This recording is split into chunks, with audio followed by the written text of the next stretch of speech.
¡Acción! Bienvenidos al capítulo 31 de Los Crononautas. Por fin. El día de hoy retomaremos la que tal vez es nuestra única tradición hasta ahora. Bueno, eso y que yo me equivoque.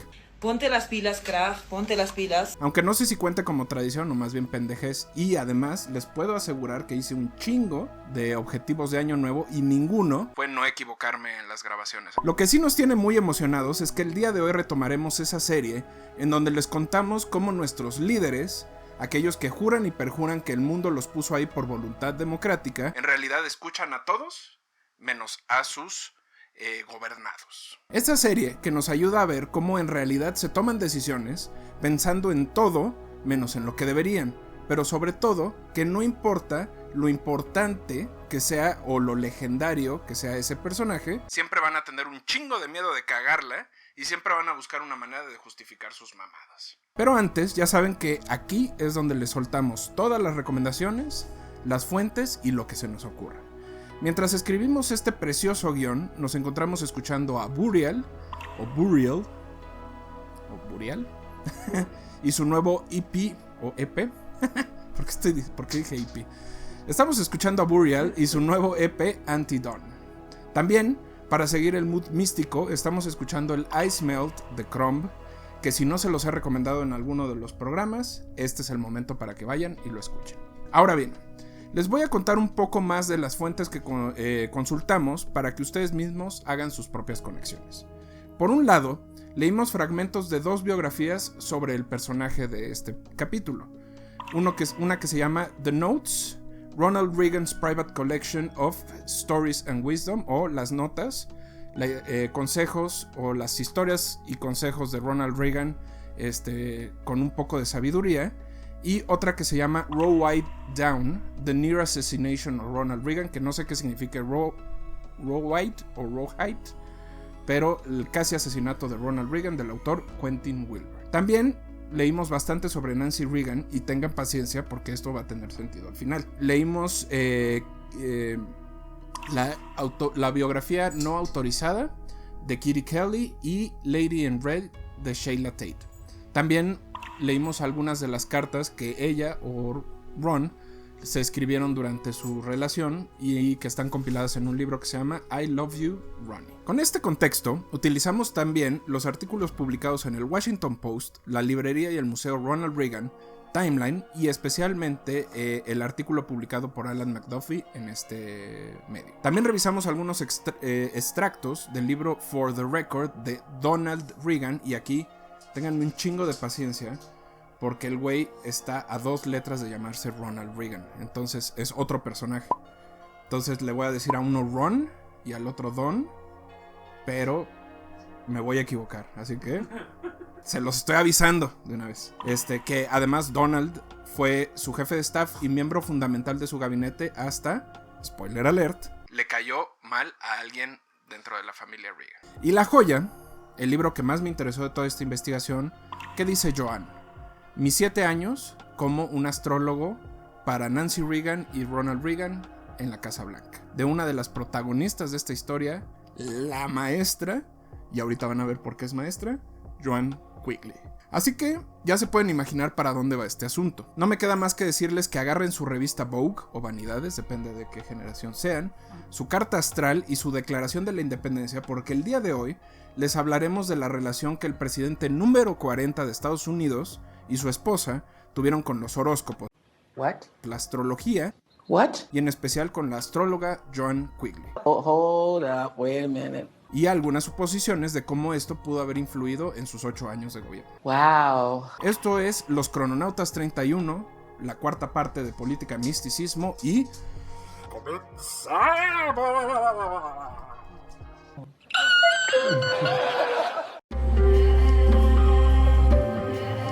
Crononautas.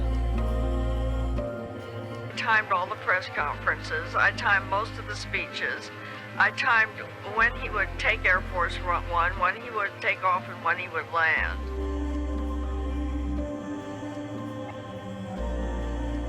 There can be no real peace while one American is dying someplace in the world for the rest of us.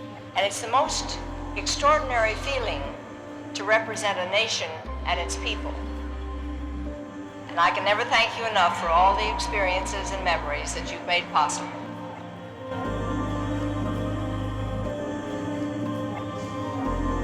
Hoy, política y misticismo. Parte 4.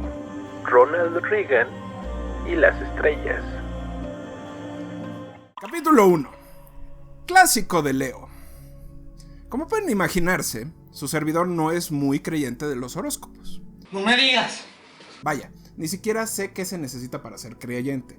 Adscrito, inscrito o simplemente dejarte llevar por la suave brisa de no responsabilizarte por nada de lo que dices, haces o propones. Sin embargo, y solo porque los quiero un chingo, me puse a investigar para ver un poco el origen, naturaleza y el fenómeno que puede estar detrás de la astrología y en especial de los signos zodiacales y los horóscopos. Antes muerta que sencilla. Primero hay que empezar con lo básico, la diferencia entre un astrólogo y un astrónomo. Además de años de universidad, que es bastante, al inicio, estas eran dos disciplinas que estaban juntas y se basaban en la observación y en la recolección de data por parte de personas que de un modo u otro iban haciendo sentido de lo que veían. Esto no le va a gustar a los astrónomos, pero para el mundo normal no había mucha diferencia y fue siglos después que la astronomía pudo tomar su camino, y esto fue porque gracias a que llegó el método científico y el pensamiento crítico. Mientras el primero, la astrología, se dedica a entender cómo los movimientos y acciones de los astros y cuerpos celestes influyen en la vida de las personas, el segundo, la astronomía,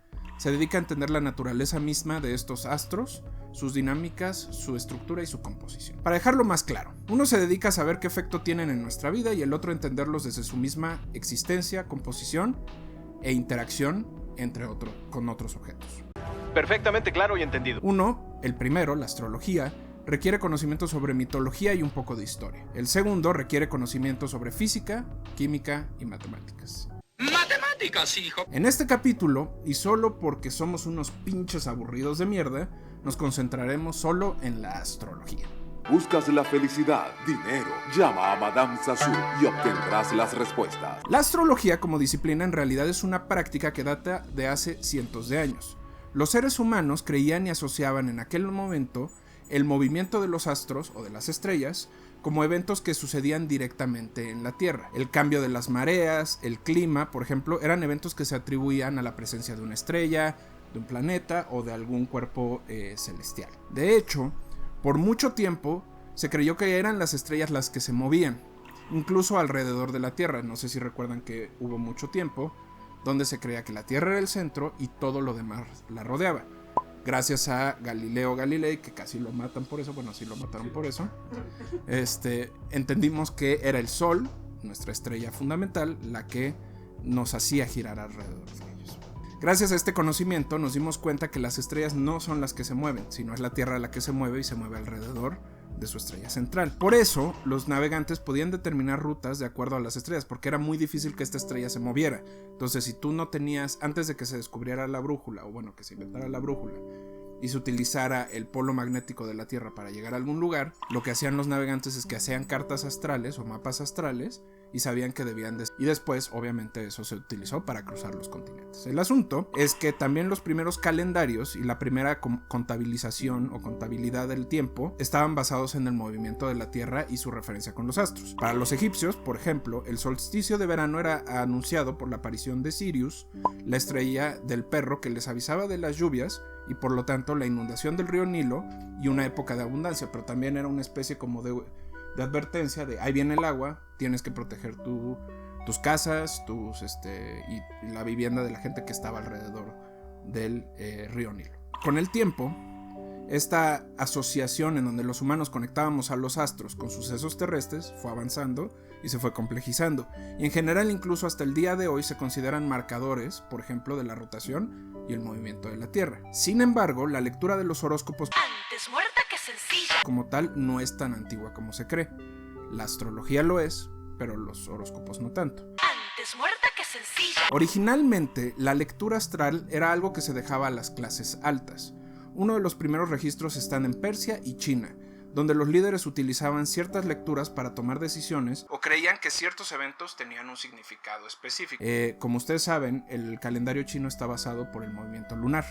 Entonces, cuando pasan un determinado número de meses lunares o de ciclos lunares, que son 12, cambia el año. Por eso, por ejemplo, probablemente ustedes van a estar viendo este capítulo con la llegada del nuevo año lunar chino. Esa fue como la primera forma, y lo que ellos hacían era: ok, ya vi que apareció, por ejemplo, esta estrella roja, que usualmente era Marte, entonces ya sé que vamos a cambiar de estación y por lo tanto podemos hacer algunas cosas. Entonces eran señales que utilizaban para tomar decisiones, pero no era una cuestión que la gente tomara para tomar decisiones en su vida cotidiana. ¿Por qué? Uno, porque ese conocimiento era reservado para las élites, pero sobre todo, siempre se pensó que todo afectaba a todos, o que los astros afectaban a toda la población, no nada más a un grupo en específico. Obviamente las estrellas no son las únicas cosas que los humanos han buscado respuestas. Por ejemplo, hay leer hojas de té, leer los restos del café, las entrañas de animales. Todas forman parte como de esta necesidad de saber cómo tomar mejores decisiones y cómo ayudarte a entender mejor el mundo. Según Sten Odenwald, director de Ciencia Ciudadana de la NASA, una de las primeras señales reales de este tipo de conocimiento es la tableta de Venus de Ammisaduqa, hecha en el año 1000 a.C. En ella hay un seguimiento muy específico de cómo la luna se iba moviendo y la relación que tenía con Venus, una vez que ya habían identificado a Venus. Esto se hacía con el fin de saber dónde estaban los dioses, y una vez que sabían dónde estaban los dioses, tomaban decisiones de si plantaban, no plantaban, si cosechaban, no cosechaban, si dejaban a la gente salir, no la dejaban salir, etc. Con el tiempo, fueron los egipcios y los griegos los que comenzaron a mezclar sus propias creencias y dieron el tono mitológico que conocemos ahora para los signos zodiacales. Hasta este punto, solo se les veía como representaciones divinas. La gran mayoría de los pobladores llegaba a ellas con el único fin de rendir tributo. Por eso sacrificaban cabras, o personas, o niños, o lo que se les ocurre, o vírgenes, lo que se les ocurre. Pero nunca pensaban que ellos influían directo, más bien era una especie como de pedida de favor, ¿no? Era como: ayúdame a salir adelante, protege mis cultivos, protege mi familia, pero nunca fue como un: soy de Acuario y soy muy inteligente y por eso no debo de hablar con los Leo, ¿no? Y aquí es donde nace uno de los personajes también más interesantes de los que he leído en mi vida, Ptolomeo. El padre de la astrología moderna sostenía que dependía a qué constelación el sol estuviera iluminando, era el destino que iba a vivir esa población o esa sociedad o ese momento o ese pueblo en el contexto en el que se encontraba. De él viene toda esta idea de la época de Acuario, la época de Cáncer, la época de Libra, la época de todo. De hecho, spoiler alert, estamos en la época de Acuario y ahorita les explico por qué. Acuario puede conectar con el colectivo entero. Nadie se preocupa tanto por temas sociales como lo hace Acuario. Él hizo todo un compendio de estudios astrológicos llamado el Tetrabiblios, que es un documento que se utiliza hasta el día de hoy para hacer lectura de cartas astrales. Entonces, para poner el punto ahí, o el primer punto de lectura horoscopal, por decirlo de alguna manera, no se trataba de un signo para cada quien, sino era más bien como el signo por el que estuviera atravesando el sol era el que iba a determinar el destino de los pueblos que estaban expuestos a ese, o sea, todos, ¿no? Entonces, si estás en la época de Cáncer, va a haber mucho conflicto, pero si estás en la época de Acuario, es una época de crecimiento, de desarrollo y de otras cosas, ¿no? ¡Puras mamadas! Y aquí es donde se da otro rompimiento. Cuando Ptolomeo muere y empiezan a retomar varias de sus prácticas, muchos de los astrólogos de la época empiezan a tomar también la luna y su relación con la Tierra como un elemento de análisis. Y aquí es donde empieza a tener más sentido, por ejemplo, el horóscopo chino. Antes muerta que sencilla. Que el horóscopo chino no ha cambiado desde hace miles de años, porque justo lo que dice el horóscopo chino es: antes muerta que sencilla. Tú naces en un año y ese año está regido por un signo o por una representación, y eso afecta a tu personalidad. Entonces ahí se da ese primer rompimiento donde la gente empieza a creer que, por ejemplo, yo soy del Rata, obviamente, ¿no? Rata, por cierto, el signo del horóscopo chino que le ganó al tigre y al buey subiendo el monte. Nada más ahí se los dejo.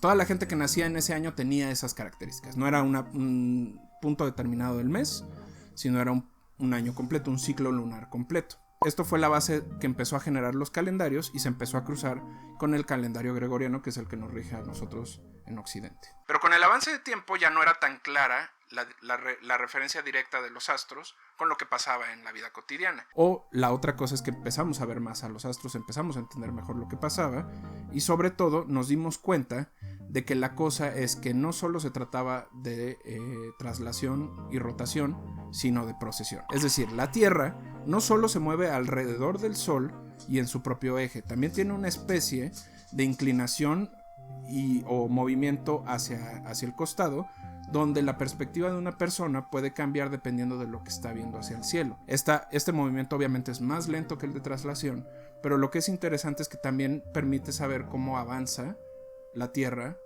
a lo largo del espacio, porque como saben el espacio va avanzando. Entonces uno en una vida normal no lo va a ver, pero si estamos considerando que esto tiene más de 1000 años, es probable que lo que vieron nuestros antepasados no fuera lo mismo que estamos viendo nosotros, o que tuviera una versión distinta. Y aunque este movimiento, como les digo, es relativamente imperceptible, sí obligó a los astrólogos a cambiar la forma en la que se hacían los cálculos, las cartas astrales, dando vida a los llamados signos zodiacales, que para fines prácticos son de origen griego, pero tienen sus raíces básicas en Babilonia. Es decir, era el ciclo lunar, pero ahora sí, dirigida a cada individuo. Pero como les dijimos, de pronto llegó alguien a cagarla, a cagar el palo, ya saben. ¿Y quién cree que fue? El método científico. ¿Ves esto? Esto es ciencia. Ya no era suficiente observar, ahora habría que replicar y por lo tanto comprobar. Cuando alguien tenía una duda y una hipótesis, se veía obligado a probarla y replicarla. Esto llevó a la separación definitiva de la astrología de la astronomía. La existencia de los astros no se puede negar. La influencia de ciertos elementos y procesos meteorológicos tampoco. Pero todavía no se comprueba su influencia en la vida de cada uno de nosotros y nuestra toma de decisión, más allá de decidir si sacamos un paraguas, un suéter, o decidimos vivir al lado de un río en Tabasco o en la Ciudad de México. Esto no quiere decir que la astrología desapareciera, simplemente se convirtió en una especie de práctica teológica filosófica que acompañó a ciertas culturas. Hay registros de la influencia que tiene el astrólogo John Dee en la reina Isabel I y cómo sus lecturas del libro de Ptolomeo le ayudaron en algunas decisiones a esta reina. Pero el retorno, o la forma en la que retornaría la astrología por sus fueros y sus cabales, no sucedería hasta el siglo XX. Y prepárense, porque aquí es donde se pone bueno. Ah, sí, pues ya lo veremos. Hay dos grandes momentos de reevaluación y repopularización de la astrología a principios del siglo XX, y sobre todo de los horóscopos. Antes muerta que sencilla. El primero tiene que ver con uno de los padres del psicoanálisis, Carl Jung, quien en su intento de construir y desarrollar personalidades que describieran los tipos de población o arquetipos, volteó a la astrología y a su estructura para construirlos. Luego, él mismo tomaría distancia y fueron sus propios estudiantes quienes desarrollaron un acercamiento más clínico a estos arquetipos, pero se debe reconocer la influencia que tuvo Ptolomeo y el resto de los astrólogos en el trabajo clasificatorio de Jung. El otro momento, menos glorioso, es el relacionado con R.H. Naylor. El astrólogo británico es considerado el padre de los horóscopos actuales. Antes muerta que sencilla. Y puede considerar, que son ahora, o que pueden considerarse ahora como signos, horóscopos del signo solar. Antes muerta que sencilla. La cosa con Naylor es que tuvo éxito describiendo la vida de la princesa Margaret, prima de la reina Isabel II, y sobre todo de cómo se iba a dar el proceso de abdicación de su tío por su padre, el rey Jorge, y el futuro de la reina Isabel II, actual monarca inglesa. Naylor es en realidad heredero de la tradición espiritista de principios del siglo, que si no se acuerdan, échense el capítulo 3 sobre Madero, y justo sus predicciones, así como los ejercicios que publicaba, se basaban en una mezcla entre sentido común, entendimiento del contexto y desde luego, bastante suerte. Todo esto le permitió tener una columna bastante regular en el Sunday Times inglés y popularizar las predicciones que, en lugar de estar centradas en grandes eventos, comenzaron a hacerse acerca de la vida de las personas. Es decir, el productor tenía dudas si debía masturbarse en la mañana o en la tarde, le escribía a Naylor y Naylor le decía: hágalo, compadre. Oye, eso es un insulto para mí. Pero tienes razón. Y entonces, cuando parecía que todo volvería a desaparecer y cuando se empezó por la guerra y por las cuestiones políticas, se empezó a desaparecer todo este asunto místico, la llegada de otro movimiento social lo regresaría a la vida. Los malditos hippies. y el movimiento específicamente dentro de los hippies, el movimiento New Age. A la llegada de la época de Acuario, o The Age of Aquarius, se le atribuye el desarrollo tecnológico, económico y de todo tipo vivido por la humanidad desde principios de siglo, pero también una época de progreso ideológico y de las batallas de la política en esa época. Esto permitió a la generación entre 60s y 70s identificarse con algo distinto al cristianismo o el catolicismo de sus padres. La filosofía New Age aprovechaba los principios de doctrinas y filosofías orientales mezcladas con elementos occidentales para contrarrestar como esta inconformidad y esta falta de identificación que vivían en diferentes contextos. Pero como todo en el capitalismo, esta forma de pensar se cortó, examinó y redistribuyó en forma de fichas. Los periódicos y medios tradicionales comenzaron a tomar solo lo necesario y conveniente de la astrología y lo comenzaron a vender otra vez como una respuesta a las distintas situaciones de que cada uno de nosotros vivíamos. Y bajo el marco del nacimiento del ciclo lunar específico, se comenzaron a vender todo tipo de cosas, desde piedras, libros, consultas y planes de vida. ¡Ah, no hables tus mierdas!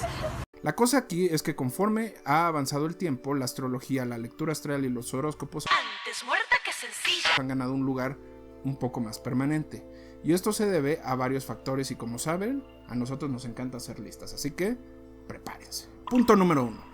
La religión tradicional y su modelo de sacrificio, como ya hemos dicho, ya no ofrece la certeza de que te va a ir bien y de que vas a tener mejores cosas que solía ofrecer antes, haciendo complicado que la gente joven buscara respuestas en teologías que no se habían renovado o que no se han renovado desde hace 400 años. El efecto placebo. Los seres humanos no hemos cambiado tanto como creemos. Está comprobado científicamente que si algo nos es dicho como efectivo y lo creemos, hay una mayor posibilidad de que suceda. Podría ser un medicamento, podría ser mejorar nuestros sentidos para estudiar, podría ser simplemente las cosas, verlas de diferente manera. Lo que hacen los horóscopos Antes muerta que sencilla. es que ofrecen una posibilidad, sobre todo guían a una persona a perseguir un objetivo general, que es un poco esto que esconde el libro este que se ha vendido muchísimo, El Secreto, que es tú decretas que quieres hacer algo y todas tus acciones, cuando lo haces público, todas tus acciones están orientadas a garantizar que lo vas a lograr. No digas mamadas, Mary Jane.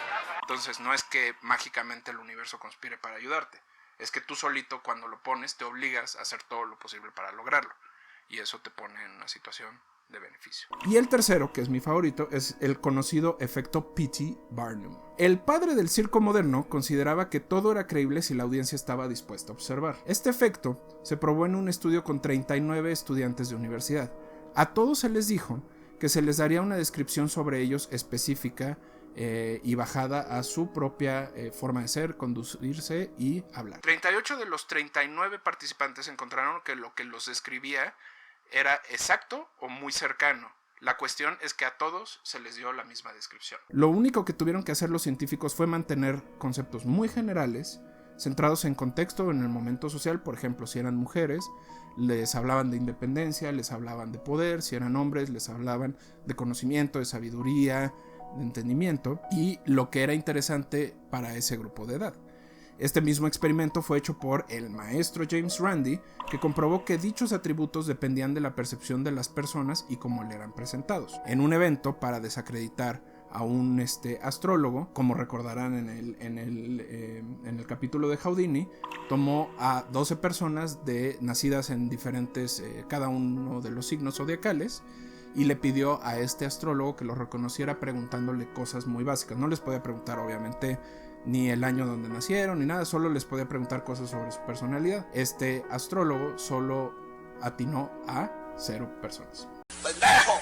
Entonces, esto es lo que ha hecho muy útiles a los horóscopos Antes muerta que sencilla. en nuestra actualidad. En contextos donde poco o nada sabemos sobre lo que va a pasar, tener una referencia ayuda a sentir un poco de alivio y tranquilidad, pero sobre todo nos ayuda a tomar decisiones. Y un poco es lo que le pasó a Nancy y a Ronald Reagan.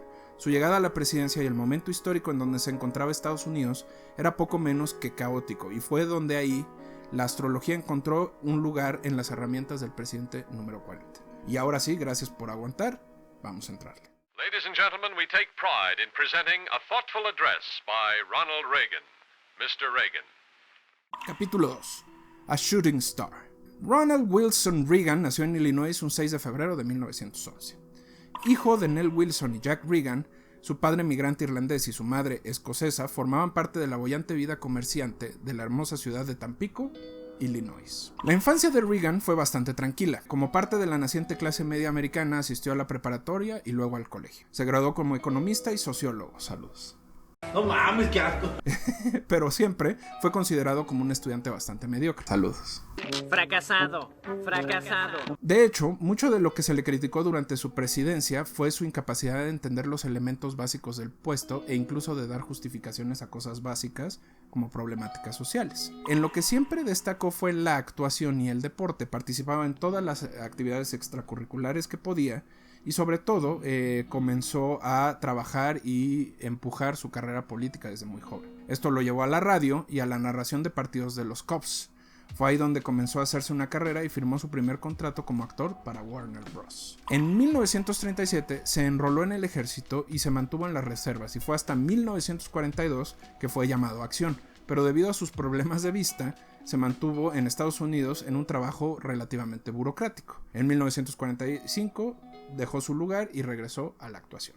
Fue ahí donde buscó influir en las mejores condiciones para sus compañeros actores. Verán, en ese momento Reagan era un personaje bastante peculiar para su época. De hecho, se le consideraba como un luchador social y progresista de la época. Tanto, él como su padre defendían la igualdad de derechos y estaban en contra de la segregación que vivía Estados Unidos. Hay varias anécdotas sobre eso, tal vez la más conocida es la que tuvo que ver con la defensa de sus compañeros actores y garantizar o permitir que todos tuvieran el mismo pago y el mismo beneficio, no importando el color de piel. Entonces, se podría considerar que en esa época era un liberal moderado y defensor del libre mercado. Al ser nombrado presidente del sindicato de actores, comenzó la formación política profesional. Primero comenzó con las batallas por mejores derechos y sobre todo contra los dueños de los estudios que en aquellos tiempos poseían literalmente a los actores. Si se acuerdan, estoy haciendo muchas referencias en estos capítulos, pero en el capítulo de Lupe Vélez, en lugar tú de firmar un contrato por película, firmabas un contrato con un estudio. Entonces otro estudio no te podía contratar para ninguna película, era una especie de exclusividad. Entonces lo que decía Reagan y el sindicato de actores de aquella época es que eso estaba mal, ¿no? Porque podían contratar a un actor y no ponerlo a hacer ninguna película. Entonces le pagaban el mínimo por tenerlo ahí y que no lo usara nadie. La cosa cambió y aunque se le podía considerar como una persona liberal, Reagan era un anticomunista y comenzó a temer por la época que algunos de sus actores, compañeros actores, sobre todo los que trabajaban en Europa, esparcieran las ideas rojillas del maldito comunismo en Estados Unidos. Malditos comunistas pasaron aquí por todo, así son, arrasan con todo. Fue ahí donde pactó con el gobierno de aquel entonces y se convirtió en informante del FBI. Años después se revelaría que él y su esposa de entonces, Jane Wyman, eran snitches y denunciaban a todos aquellos miembros del sindicato que tuvieran alguna inclinación hacia el comunismo. Y aquí, señores, señoras, se acerca un peligroso, secreto y arenoso dato crononáutico patrocinado por el Fórmula. A principios del siglo XX se creó el Comité para Actividades No Americanas. En él, en diferentes momentos, se montaron operaciones de espionaje y contraespionaje a favor del gobierno en turno. En el caso de Hollywood, fue este comité que comenzó la búsqueda y persecución de comunistas en la industria del cine, creando una lista negra en donde se encontraban personajes como Alba Bessie, Adrian Scott y Dalton Trumbo. A esta lista se les llamó los Hollywood 10 o los 10 de Hollywood. Y uno diría, bueno, eran 10 y ya los tenían identificados. Pero años después la persecución continuó y agarró a personas como Lillian Hellman, Stella Adler, Dorothy Parker, Pete Seeger, Orson Welles, Harry Belafonte. Si no conocen a Harry Belafonte, vean Beetlejuice. Dolores del Río y hartos más que quedaron bajo los ojos del gobierno y que sobre todo estaban prohibidos o no podían trabajar en Estados Unidos. La pugna llevó a la salida de Reagan del sindicato a comenzar a trabajar en la televisión. Comenzó a trabajar para General Electric y ahí fue donde su política y visión de las cosas cambió. En ese entonces todavía conservaba su espíritu demócrata por el Partido Demócrata, era incluso identificado como parte del Partido Demócrata, pero comenzaba a temer, en sus propias palabras, del enrojecimiento de su partido y del país. Para esto, hay que reconocer que Reagan ya tenía más de 40 años en ese entonces. Estaba separándose de su primera esposa y en general había comenzado a rodearse de personajes bastante conservadores. La transición se da justo cuando apoya a Goldwater, que en el centro buscaba la reducción del Estado. Goldwater participó para ser gobernador de California.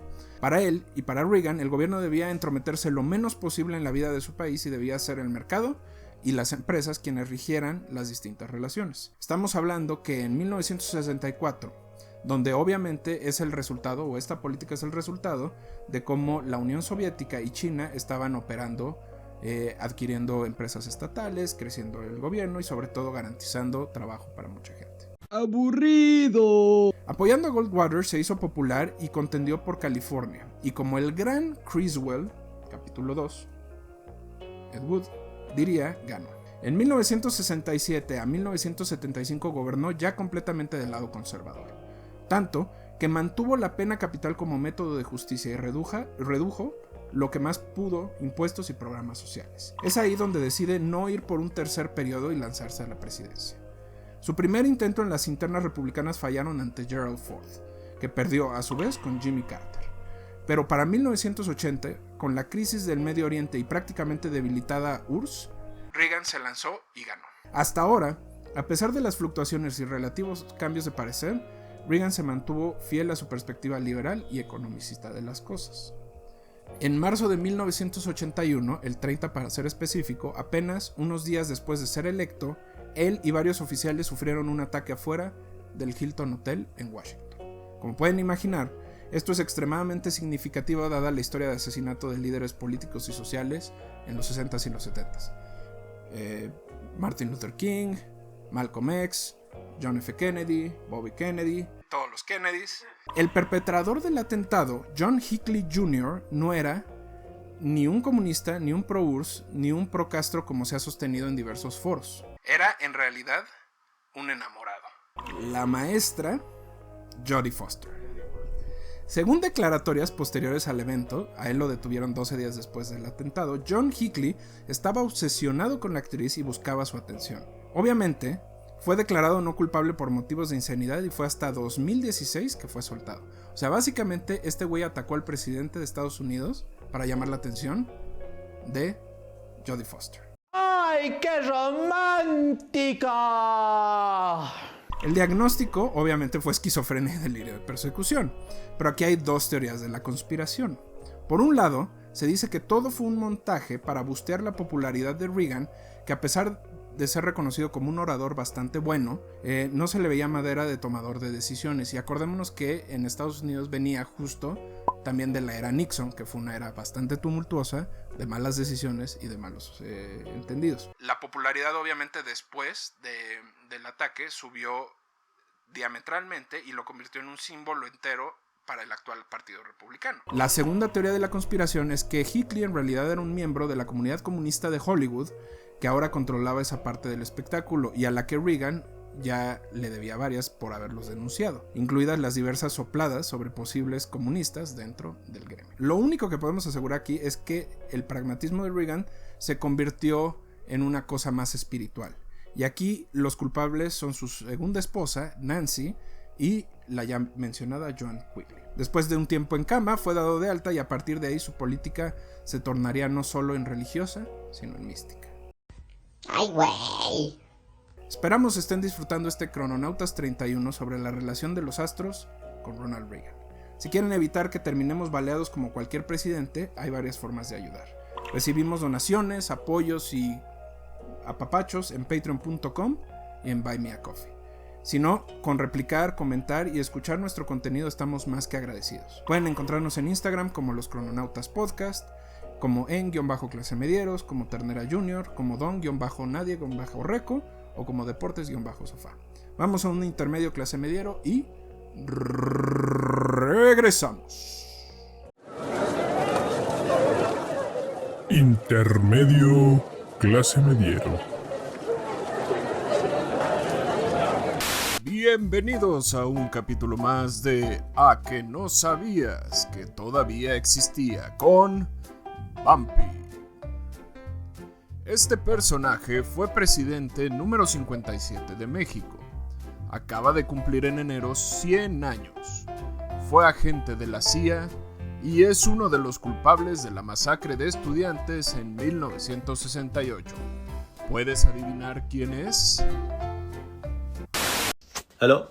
Yes, I'd like to cancel my subscription to 2022. Yeah, I experienced the 1-month trial. Not interested. Thank you very much. Mis queridos clasemedieros, crononautas o como sea que se identifiquen, yo soy Don Nadie y les traigo un contenido que vuelve a traerles datos inútiles, cosas que nadie necesitaba saber, pero sobre todo que me gustan traerles para que vayan con su tío barbón, su tío marihuano o el que sea que tengan ahí en su casa para contarle y demostrarle que no solo Led Zeppelin valía la pena. El día de hoy nació en un momento muy cagado. Estaba huevoneando en mi sofá. Kind of was thinking that you would turn out something that we hadn't seen. Not today, Satan. Not today. Estaba huevoneando en mi sofá y estaba viendo TikTok cuando vi una publicación. Básicamente lo que decía esta publicación es que somos muy poco conscientes actualmente de que este año 2022 está igual de lejano al 2000 de lo que estaba en 1978. Es decir, la música que se escuchaba en los 2000s ahora tiene ese manto, ese halo, esa maravilla que tenía la música cuando yo tenía 16 años, que era todo lo que yo decía que era setentero, ¿no? Así que se me ocurrió aburrirlos con un hermoso recuento de discos latinos y anglo de música 2000era que deberían de escuchar y que además se pueden referir como música de papá, de abuelo, de tío o los clásicos. Sin orden particular, solo por cómo fueron saliendo, vamos a comenzar con el único latino de la lista. Aquí dejé fuera el en vivo de La Gusana Ciega, nada más para que lo sepan, que también salió en el 2000 y fue su último disco antes de retirarse y antes de que volvieran a componer hace unos cuantos años. Pero este disco para mí es uno de los discos latinos más importantes de los últimos 20-30 años y es el Arepa 3000 de Los Amigos Invisibles. Tal vez no se acuerden mucho de Los Amigos Invisibles ahora, pero en aquella época fue el primer grupo que David Byrne invitó a trabajar con él y que le produjo varias canciones y estuvo muy cerca de ellos. De hecho, estos son los primeros que también empiezan a viajar a través de Europa, a través de diferentes países y sobre todo empezaron a tener mucha interacción en espectáculos y festivales por allá. Entonces, la realidad es que este disco, el Arepa 3000, es el disco más pro de Los Amigos Invisibles. Tiene un sonido y una forma de mostrarse muy muy interesante y lo que a mí me gustaría que se escuchara son los dos sencillos, Cuchi Cuchi y Qué Rico, que son dos canciones que sintetizan perfectamente lo que Los Amigos Invisibles son para la música latina. Después vino un bajón, pero un bajón bien interesante. Tal vez el disco más redondo de la banda británica Placebo, el Black Market Music. Después de un éxito relativamente moderado que tuvieron y que sobre todo estaba muy enfocado en Gran Bretaña, con Special K y Black Eyed, el grupo de Brian Molko logró superarse y empezar a sonar en todos lados. Tanto que ese disco es el que los trae a México y es el disco que más éxito tuvo entre los fans mexicanos y de diferentes lugares. Entonces la verdad es que es muy muy interesante porque además es un poco de grunge, un poco de punk y un poco de dance, entonces vale mucho la pena. También chequen de ese disco Tasting Men, que es una gran canción. Para el 10 de abril del mismo año, la mejor banda de la historia, los rescatadores suecos del rock, llegaron con su segundo disco, compuesto todo por el legendario y evasivo Ryan Fitzsimmons, que es el creador de esta banda. Benny B. the Beachy o Benny B. the Vicious de The Hypes es el mejor disco de la banda. 28 minutos de garage, rock y un poco de hula hoop. Este disco sacó a The Hypes de Europa, de Suecia y de Inglaterra y los metió en el dudoso, bastante dudoso para mí, club de las bandas de, o que tenían el prefijo de, ¿no? Como The Strokes, The Vines, etcétera, etcétera. ¿Por qué? Porque The Hypes es un plan maestro que lleva mucho más tiempo. Aunque The Strokes es una gran banda y vive en otro contexto, The Hypes siempre intentó ser un show, una historia y contar algo diferente a lo que las bandas de ese tiempo contaban, sin dejar fuera que la verdad es que su música es muy interesante y sus conciertos son una joya.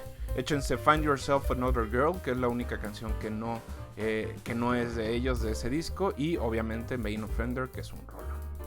Y tal vez ustedes no lo recuerdan, y aquí me gustaría hacerles este punto crononáutico. Tal vez no lo recuerdan, pero en aquella época las disqueras, porque existía una cosa que se llamaban disqueras, que eran estos lugares que controlaban y mantenían a todas las bandas y a todos los músicos en un mismo espacio, las disqueras guardaban sus mejores lanzamientos para el verano, un poco como funciona ahora o como siempre ha funcionado la industria del cine. Y lo que hacían es que guardaban 2 o 3 grandes artistas para lanzarlos y ganar el mayor dinero posible. Lo interesante es que en esta época había muchos artistas y sobre todo había muchas opciones, pero la única que destacaba y la que estaba por encima de ellos en aquel momento era Britney Spears. Y en ese año sale el que para mí es su mejor disco, el Oops, I Did It Again. Tuvo más de 5 productores y Oops fue un madrazo publicitario, mercadológico, musical, de conciertos y todo. Y este es un tip que les doy. Si ustedes quieren analizar el éxito de la música entre 1980 y 2008, 2009, tienen que tomar en cuenta el número de sencillos que sacaban de cada disco. Si un disco tenía más de 3 sencillos, era un éxito. Eso quería decir que la disquera le invertía en videos, le invertía en promocionar y en dar chayote a las radiodifusoras para que lo tuvieran. Y lo interesante es que este disco tuvo 4 sencillos, pero 4 sencillos que son muy memorables. Está Lucky, está Stronger y obviamente está la canción que le da nombre al disco, Oops, I Did It Again. Y lo interesante de todo esto es que si ustedes escuchan el disco es muy redondo y es un muy buen disco en completo. Es un disco de pop, metido con dance, metido con un poco de balada, pero es un gran disco y es probablemente el que mejor resume lo que Britney Spears era en aquella época. Después, no sé si ustedes se acuerdan, y si no se acuerdan les cuento, en aquella época mientras estaba el pop arriba y estaban las boy bands arriba, había una pequeña costillita en la parte de abajo que se llamaba nu metal. Esto salía o fue parte de un movimiento que lo que intentó fue generar como una especie de contracultura dentro de la cultura pop. En realidad las bandas de nu metal no eran tan diferentes a los músicos de pop, pero lo que estaba interesante es que en esa época había bandas que se peleaban con la gente de pop, ¿no? Entonces, si no se acuerdan, estaba el feudo entre Christina Aguilera, Britney Spears y Fred Durst, ¿no? Que parecía que habían tenido un trío ahí medio raro. El asunto es que en aquella época muy poca música se puede rescatar, pero hay uno que es fundamental y es uno de los discos más interesantes de aquel momento, que era el White Pony de los Deftones. Es no solo lo mejor o de lo mejor que se había hecho, sino que además tiene una especie como de mezcla entre rock, hardcore y esta nueva versión del metal que se llamaba nu metal. En este disco participan Maynard James Keenan de Tool, Scott Weiland de los Stone Temple Pilots, y además trae como esta esencia del grunge y del punk, pero llevado a un nuevo nivel, combinado con tornamesas, combinado con música electrónica y en general con una gran producción. Además, lo que tenían los Deftones, que no tenían otras bandas mainstream de aquella época, es que ellos representaban muchos de los outcasters que existían en aquella época en California. Es un grupo que está compuesto por gente de origen asiático, de origen latino, y que además mostraban un poco esta cultura retomada de los barrios bajos de California. Entonces, échenle un ojo a este discazo, y yo les recomiendo específicamente el sencillo Digital Bath. Ya para octubre, también copiándole un poco al cine, las disqueras se enfocaban en objetos un poco más específicos, como en discos o en producciones más específicas, discos de culto o para gente ya de nicho. Y es entonces que el maestro, uno de nuestros grandes ídolos en este programa, Johnny Cash, decide sacar su tercer disco con American Recordings, usualmente considerado como discos de covers, porque si ustedes han visto hay 6 discos de estos, todos producidos por Rick Rubin y todos basados en mantener a Johnny Cash en el público, en el gusto del público, pero ya no podía componer tanto como componía usualmente. Entonces le vendían y le compraban canciones para que pudiera hacer estos discos. Entonces, lo interesante es que Rick Rubin, el productor, además de traer algunos covers, lo que hacía es que recuperaba canciones poco conocidas, lados B y cosas que nadie había escuchado con tanta atención y los ponía en el mismo disco. Entonces podías tener canciones de Tom Petty o de Neil Diamond en el mismo lugar, pero al mismo tiempo también tenías un poco de el Johnny Cash más tradicional. En este disco yo les recomiendo obviamente Won't Back Down de Jeff Lynne y de Tom Petty, pero sobre todo Country Trash, que originalmente Cash la grabó en 1973. Y para terminar, les tenemos un disco que originalmente era doble, pero se decidió publicar de manera separada, el Key Day de Radiohead. Originalmente este disco estaba pensado para ser una entrega doble, pero al grabarlo, sus dos compositores centrados, Tom York y Johnny Greenwood, se dieron cuenta que las canciones tenían lógicas bien distintas. O eran canciones súper electrónicas, casi experimentales y muy complejas, o eran canciones muy acústicas, muy sencillas y muy limpias. En todo caso, lo que hicieron fue tratarse de alejar de su éxito anterior, que era el OK Computer, pero lo que es interesante de estas canciones y de la forma en la que fueron construyendo estas canciones es que cuando ya las tenían hechas y cuando ya estaban pensando en lanzar este disco, se dieron cuenta de esto y entonces decidieron separarlo. El Key Day, digamos que es el primo robot de este monstruo, y es un disco que para mí es el mejor de la banda. Tiene no solo es bueno en términos musicales, sino además es muy bueno en términos de letra, de concepto y de todo lo que presenta. Obviamente les recomiendo Idiotech, que para mí es una de las canciones más interesantes que tiene Radiohead en su historia. Entonces, estos son algunos discos que les traje hoy, que seguramente algunos conocen, algunos no los conocen, y sobre todo les quiero decir, escuchen música, métanse, léanle un poco a ver qué otras cosas hay, qué otras cosas se encuentran, y coméntenos, cuéntenos cuáles les parecen interesantes, cuáles no. Dejé un montón de discos fuera porque el año 2000 fue un disco donde se produjeron 1 tonelada de discos. Estos son los que yo quería que ustedes escucharan, estos son los que van a estar en el playlist de Clase Medieros, y sobre todo esto es un poco lo que quería compartirles. Yo soy Donadie y disfruten otra vez de este bonito capítulo de Crononautas, que el productor se rompió el hocico trabajando. Los queremos.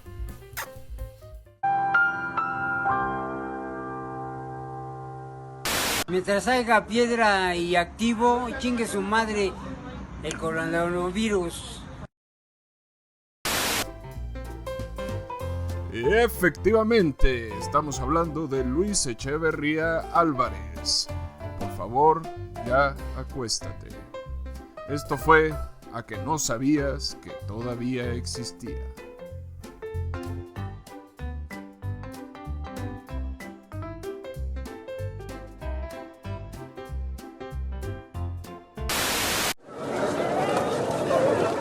Fin del intermedio.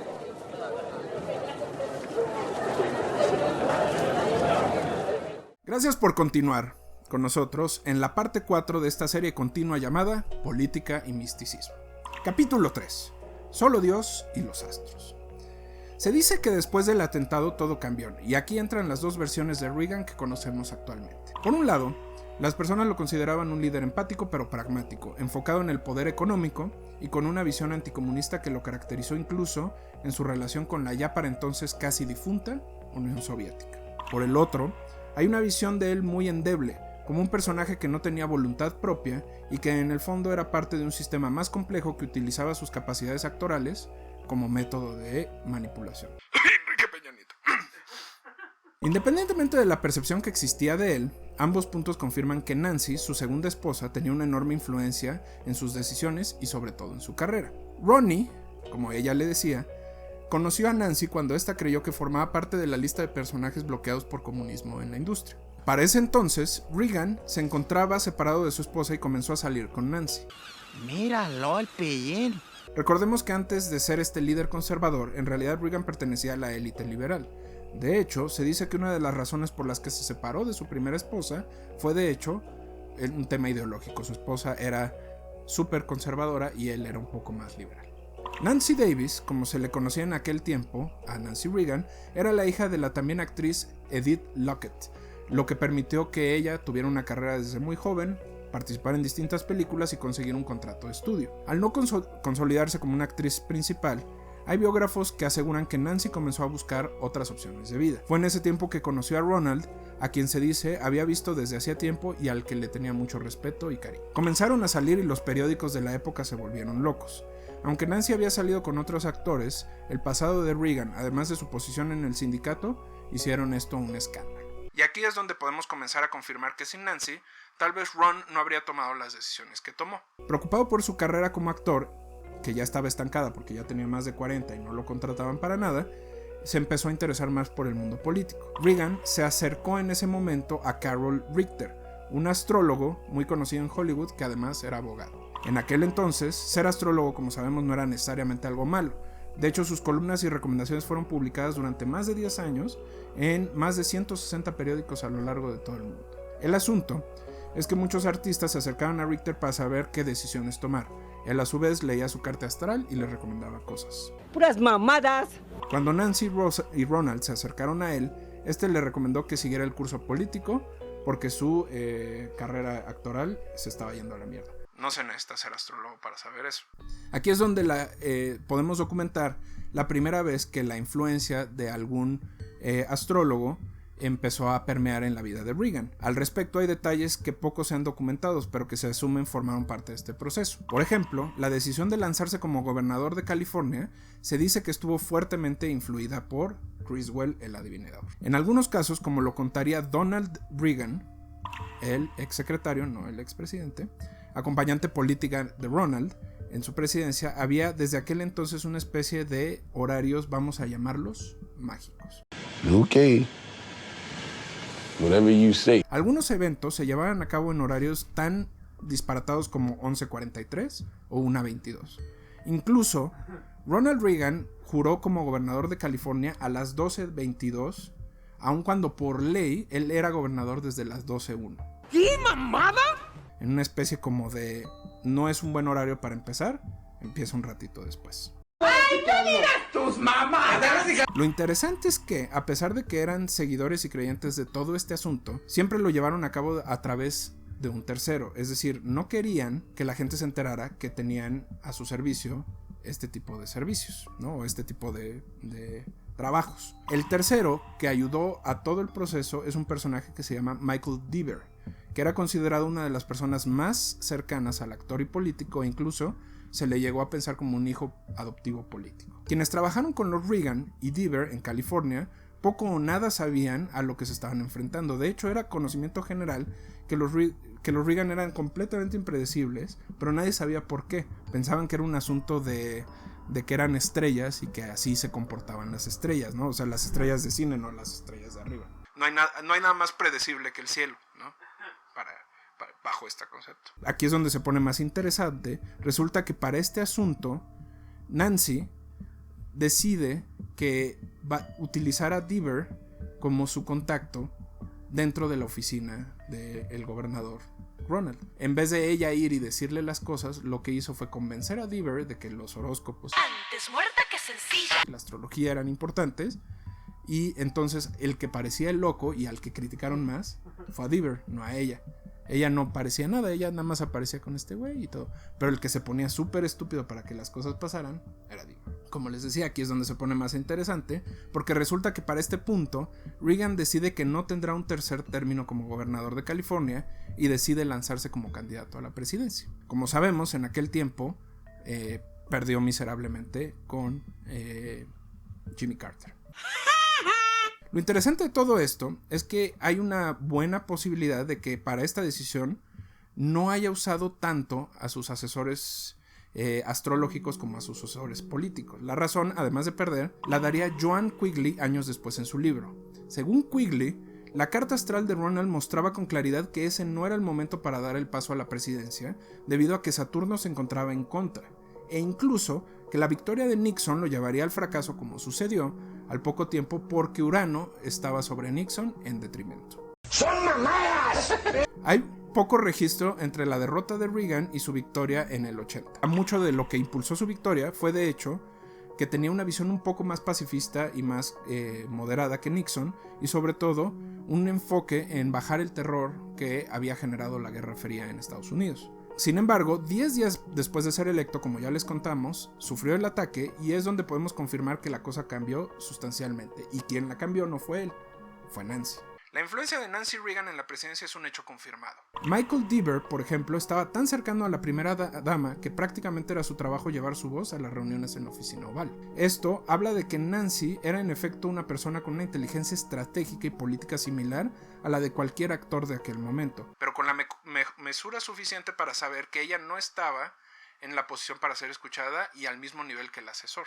Sin embargo, así como era estratégica, estaba preocupada por Ron. Verlo a punto de morir sin los doctores poder encontrar el lugar donde entró la bala, una de las balas no la encontraban y se estaba muriendo Ronald Reagan. Y fue gracias a que un médico militar se acordó de su experiencia en Vietnam, que dijo, esa bala no salió, debe de estar en ese costado, y la encontraron y se la lograron retirar. El asunto es que Nancy, a pesar de ser estratégica, también era muy apegada a Ron y lo quería muchísimo, y el evento la hizo sentir muy insegura. A pesar de la rápida recuperación que tuvo, la sensación de que esto podría pasar en cualquier momento la puso muy tensa. Un presidente, obviamente, como cualquier presidente del mundo, tiene que atender multitudes, abrazar a la gente, y eso ponía a su esposo en peligro. Todo el tiempo vivía con la tensión pensando en que esto podría pasar. Y aquí es donde aparece Merv Griffin y como resultado Joan Quigley. Merv Griffin era un Johnny Carson de la época, tenía un show y invitaba a Joan Quigley a dar sus opiniones.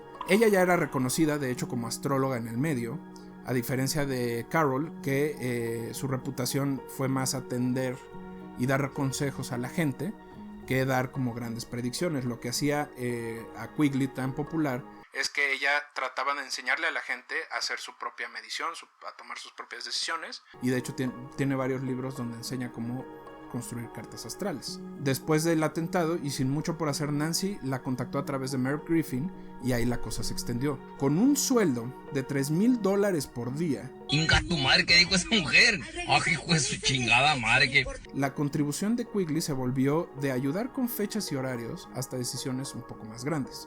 Por ejemplo, está documentado que la razón por la que Reagan y Mikhail Gorbachev tuvieron una relación más o menos positiva fue porque Quigley le señaló a Ron que Mikhail era el mismo tipo de persona y de signo que él. Bueno, no de signo, pero sí de persona y de configuración personal. ¡Oye, esa mamá! Y que además podría estar tranquilo porque veían el mundo más o menos de la misma forma, lo cual es cierto.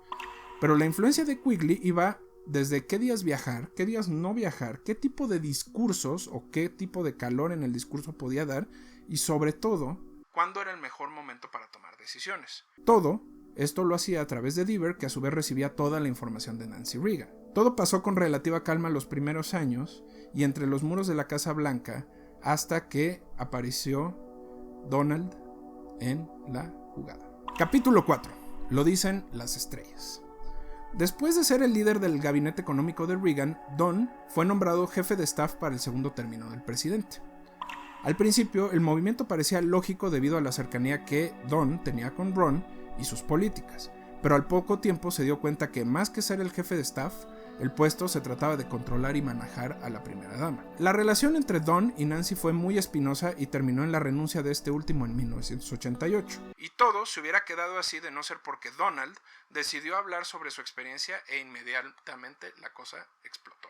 En su libro, For the Record, Donald explica cómo su salida estuvo relacionada con la influencia que la primera dama tenía con su esposo y en general en todos los funcionarios de la Casa Blanca. Incluso acusó a su antecesor, James Baker, de mirar hacia otro lado cuando Nancy y sus aliados tomaban decisiones por el presidente. Después de varias semanas de recibir toneladas de mensajes y llamadas por parte de la primera dama, este le dijo: "No soy el jefe de la oficina de la primera dama", a lo que Nancy años después le contestaría: "Don creía que era el presidente". El punto es que después del escándalo Irán-Contra, donde se comprobó que Estados Unidos estaba vendiendo armamento a grupos revolucionarios en Irán y a la guerrilla sandinista, la primera dama aprovechó el momento y recomendó el despido del asesor, quien terminó por dejar el cargo. ¿Por qué la gente es bien culera? Esto dejó a Reagan con mucho que contar, y es ahí donde nos enteramos que, además de la influencia que tenía Quigley en los distintos temas de la Casa Blanca, también influía en nombramientos, apoyo a candidatos del Partido Republicano, soporte o no de iniciativas y en general decisiones de impacto del gobierno. Años después, Quigley confirmó en su libro que los Reagan le pedían más apoyo del que a ellos les gusta reconocer y que muchas muchas veces se encontró en situaciones donde la relevancia de sus palabras era sobresaliente. Incluso cuando acabó la presidencia de Reagan decidió no volver a apoyar a ningún político. Imagínense el grado de presión que tenía esta señora. Cuando el libro salió y el escándalo explotó, era tarde para afectar a Reagan porque ya se encontraba en la parte final de su presidencia, pero no a su esposa Nancy, quien durante todo el tiempo había sido reconocido bajo conceptos de mucho poder, y de hecho se pensaba en ella como una posible candidata del Partido Republicano para el Congreso. Ronald reconoció la presencia de Quigley como un elemento de apoyo para su esposa, pero ella reconoció también tiempo después que no nada más era para la esposa, que era para todos. También tuvieron que hablar sobre cómo escondieron la información por miedo a ser criticados, y que por eso los pagos a Quigley se hacían a través de un tercero. ¡Sospechosa la wea! Lo que no llegarían a aceptar es que se hiciera con dinero de la Casa Blanca, lo cual es bastante posible, pero como no sabemos quién era el que le pagaba a Quigley, no se puede saber de dónde venía el dinero. Mucho de lo que se cubrió de este caso fue porque otro miembro del gabinete de Reagan, un tal George Bush, perdonó inmediatamente varios casos de corrupción dentro del Partido Republicano. El asunto, en el libro de Karen Tumulty, El triunfo de Nancy Reagan, se habla del momento en el que la primera dama decidió retirar cualquier aspiración política que podría tener y decidió acompañar ya a su esposo en el retiro. Obviamente, esto generó muchas dudas sobre el proceso de decisión política y estratégica de Reagan, que como les habíamos dicho, era considerado por muchos como fantástico y por otros como idiota. ¡Idiota! A lo que el mismo presidente tuvo que contestar que ninguna decisión en su tiempo en la presidencia había tenido que ver con la astrología o algún otro tema de misticismo. Con los años, el escándalo se fue difuminando y los Reagan son reconocidos como una de las parejas más exitosas dentro de la Casa Blanca. Ron murió por complicaciones de Alzheimer en 2004, dejando muchos testimonios sobre su vida, pero poco sobre este tema. Nancy murió años después, en 2016, por un infarto. Y así, mis queridos cronautas, es como nos quedamos con algunas pistas, pero con muy pocas confirmaciones. Recuerden que nos pueden encontrar en todos lados como Cronautas Podcast o Cronautas Los. Escríbanos y díganos si les interesa algún otro tema, si tienen alguna propuesta o cualquier cosa. Yo soy Don Nadie, y de parte del productor, de Pai Mei y de todos aquí en la 3 veces horrenda redacción de Clase Mediero, les mandamos un beso hasta donde se encuentren. Bye bye.